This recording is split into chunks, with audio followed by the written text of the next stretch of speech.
Hi there mga beloved kong soulmates! Welcome to Renzo Tara Channel. Andito lang po yung lingkod para bigyan kayo ng isang soulful and meaningful na tarot reading.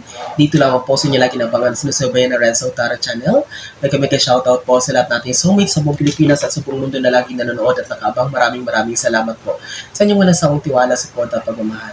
Ang ating pong reading ngayon na pagsasamahan ay isang general reading para sa ating mga pinakamahal na nasa sign ng Leo.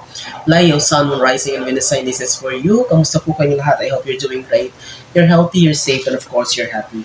Kapag bago po kayo sa ating channel at nagustuhan nyo po ang nakaresonate kayo, po kayo mayang mag-subscribe, like, comment, and share.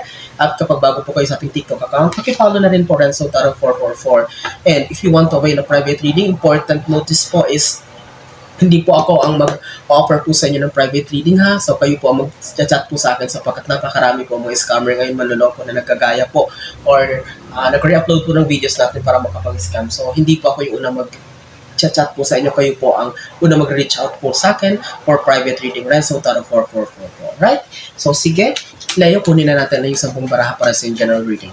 Spirit Universe, Spirit Kings, Angels, Ancestors, Holy Spirit, Saint Michael, give me 10 cards please for Leo. Kumusta po kayong lahat? Maraming salamat po ha sa inyong walang sawang tiwala, support at pagmamahal. Lalong-lalo na po sa mga nag-avail po ng private reading lately. So my heart is filled with so much happiness and gratitude po sa inyong overwhelming pong suporta. Maraming salamat po. Nakakataba po sa puso ang inyong suporta po. Thank you so much po, and thank you so much po sa 10K followers po natin sa TikTok. Parang kailan lang, napakabago pa lang po ng ating TikTok account, but ayun, 10K na po. So, thank you so much. Sige, Leo, let's begin your general reading with your first card. Nine of Swords. Leo, how are you? Kamusta ka? Kasi I can feel an energy here of being restless. Ang daming gumugulo sa isipan mo, hindi ka makatulog ng maayos, ang daming mga iniisip, siguro may mga problemang dapat i-settle here. So let's see, the energy here is not good. Leo, ano ba itong bumabagabag sa isipan mo? Parang hindi ka makatulog ng maayos, kulang ka sa tulog, ano ba ito? So tingnan natin ha. But Nine of Swords is a confirmation that something is off for you, Leo. Medyo magulo ngayon ang sitwasyon in terms of your mental health, right? Lovers, is it related to relationship? Sa jowa, sa pagsasama? Kasi medyo ba may problema, may miscommunication ba dito? The Lovers card is here, so maaring itong sakit mo sa ulo ay may kinalaman ba sa iyong partner, sa iyong relationship currently, Leo? Mag-comment nga kayo kung naka-resonate kayo kasi I can see her. Ito the cards are very clear here. I can connect this one, Nine of Swords and Lovers card here. Something is off, something is wrong sa inyong pagsasama. If you're single, are you longing for something na talagang gustong-gusto na ba? Tat ka na ba? Iniisip ba talaga itong mga kung sino bang darating para sa'yo? But I can see here an energy of miscommunication regarding partner. Right? So, tingnan natin. Four of Pentacles, maaring medyo, ang nakikita ko rin dito is like about someone, mayroong isa sa inyo na parang nagko-control ng finances nyo.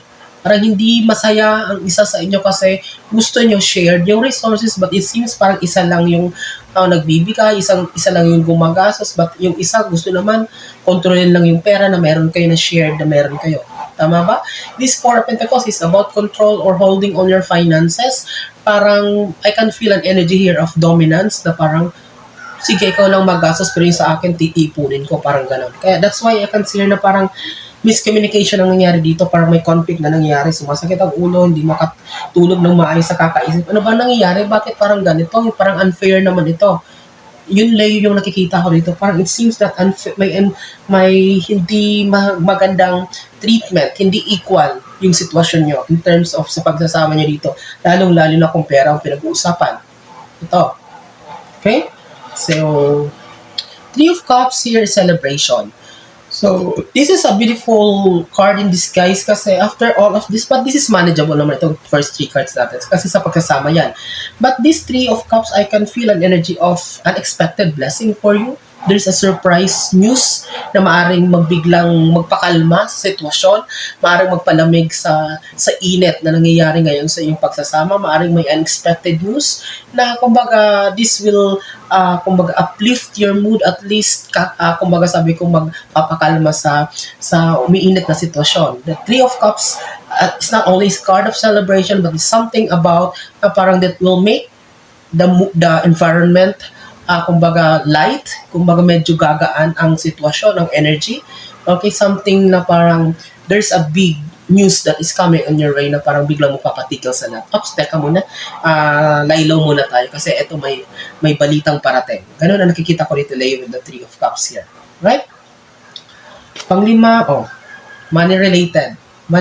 So there's an unexpected blessing for you na parang siguro hindi nyo to plinano, hindi nyo to in-expect, biglang tulong, biglang parang may darating sa opportunity na pera, maraming pera ito. It's not totally marami. What I'm saying here is that makakatulong ito sa problema nyo kung you are facing a financial struggle lately or as of the moment. So Leo, if you are looking for people na maaaring makatulong sa iyo na ang problema nyo ay pera, so ito na, may tulong na parating. This money will be, kumbaga, is like a blessing in disguise for you. Sabi ko nga with the Three of Cups here, something na about to celebrate kasi it seems na parang alam talaga ng universe kung anong kailangan niya at biglang may dumating na solusyon dito. Right, Leo? So, sige. Before we proceed to our last 5 cards here in our second row, ulitin ko po, kapag di po ba ka nakasubscribe, please do subscribe to our YouTube channel. Road to 90k subscribers na po tayo. Sa ating TikTok account, thank you so much po. Nahit na po natin kagabi ang 10k followers. Maraming salamat po sa inyo. And ayun, if you want to avail a private reading, huwag po kayo mahiyang mag-send po sa akin ng message. Hindi po ako ang unang mag-chat sa inyo para mag-offer ng private reading. Scammer po yan. Alright? So, sige. Leo, pang-anim mong bara sa general reading is Justice. Ooh, Leo, isa din daw sa nagpapasakit sa ulo mo, parang problema mo is something about mga pinaprocess mong related sa mga legal matters. May mga kaso bang kinakaharap, may kinasuhan, barangay, gulo, may mga bagay bang dapat i-settle? Mga legal matters, properties, utang na hindi binayaran, something like that. Kaya masakit ang ulo mo, parang hinahabol ka, parang hinahunt ka gabi-gabi, hindi ka makatulog. Itong mga problema mo dapat ayusin or isettle. Na maaaring may kinalaman sa mga papers, legal matters, o kung ano man to. With the Justice card here, so maaaring nakakita ko dito na baka in terms of partnership, baka yung partner mo ay na-involve sa ganito, may nautangan, may na something like that na parang talagang sumasakit ang ulo mo dito, Leo. Right? So, tingnan natin. Nine of Cups. Okay, maybe itong partner mo na parang nakagawa ng problema o kung sino man sa inyo is like because you really wanted stability, gusto nyo mag-improve ang buhay nyo, that's why sumubok kayo, ginawa nyo to, kinagat nyo to, something like that with the Knight of Cups here because you really want to succeed in life, you really want to move forward. Sino bang ayaw na umunlad ang buhay?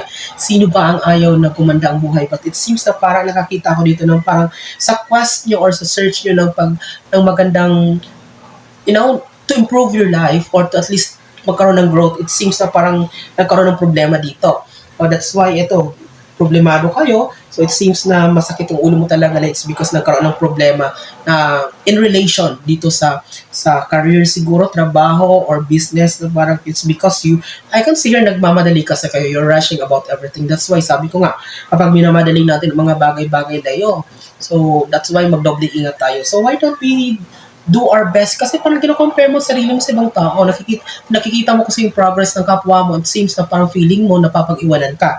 So with the Knight of Cups here, you should kumbaga maglaylaw ka dahan-dahan, hindi naman to karera ang buhay. So kita mo, nakakaroon ka ng problema so masakit ang ulo mo, it's because you really want to rush everything, you're in a hurry, so hindi pwedeng ganon. Alright, so Leo, Nine of Cups in reverse, Nine of Cups, we have here.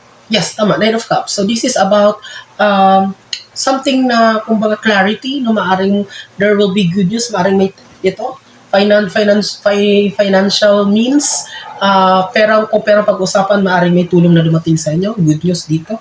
So para ma-solve itong problema na kinakaharap mo, Leo. So with the Four of Pentacles here in the Knight of Cups, something, kumbaga this is an answered prayer for you. This is like a wish being granted. Siguro talagang sinipagan mo, talagang hindi ka tumigil sa kakadasal. Maring ang kinapitan mo na lang ay Panginoon para ma-solve itong lahat ng problema na kinakaharap mo or iniisip mo maybe it's money related or any kind of thing na parang napagdaanan nyo lately na hanggang ngayon ay wala pang kasagutan.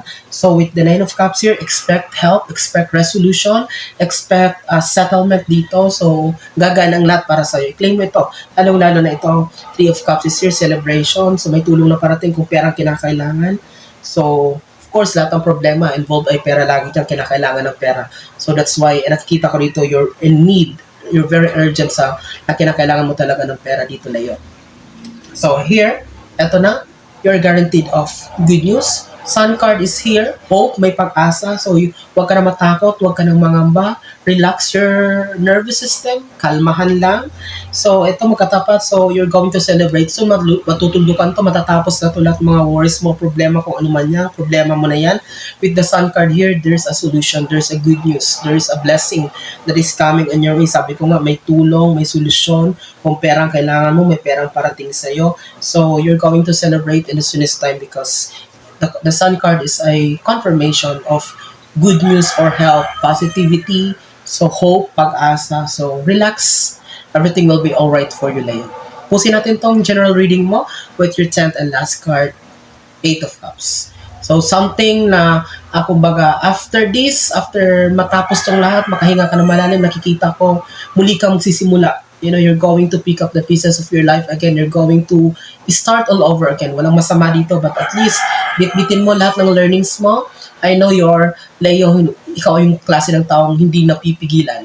Marami kang pangarap sa buhay, matayog ang mga pangarap mo, marami kang plano. That's why, kapag nadapa ka, you stand again and you do your best, okay? To muling magsimula, regardless for whatever happens. So, kakalimutan mo na yon with the 8 of Cups here. It's more on starting all over again. This is a very good mindset for you, Leo, kasi hindi natin kontrolado ang mga nangyari. So, whatever happened in the past, ganun talaga yon. So, but nakikita ko dito, kailangan mo muntong isettle. But there's a solution or help that is coming on your way. Lakasan mong loob mo. Everything will be alright. And with the 8 of Cups here, you're going to move forward again. Magsisimula ka muli. It's for the betterment because I know that you're very wise and I know na mabuti kang tao. You're very smart also. You're very skillful, talented ka. You're very jolly. Masayahin yung tao. Walang masamang tinapay sa'yo. Everything ay pasado sa'yo. So, you know, walang bagay na hindi mo malalagpasan. That's why I'm very confident here, Leo, that everything will fall into place for you in the future. But as of now, so just settle everything, take things one step at a time, wag mo madali kasi nakikita ko dito, ito yung nagiging cause ng mga balakid, ng mga failures na nangyari dito. It's because you're rushing everything. Alright? So, Leo, I hope and I pray na maraming nasa sa'yo ng Leo makapunod ito ngayon and wishing you all the best in life. Thank you so much sa inyong sa tiwala, support at pagmamahal. Mga Leo kong soulmates, maraming salamat. Nasaan mo kayo ngayon naroon, anumang ginagawa nyo, mag-ingat kayo lagi. God bless us all.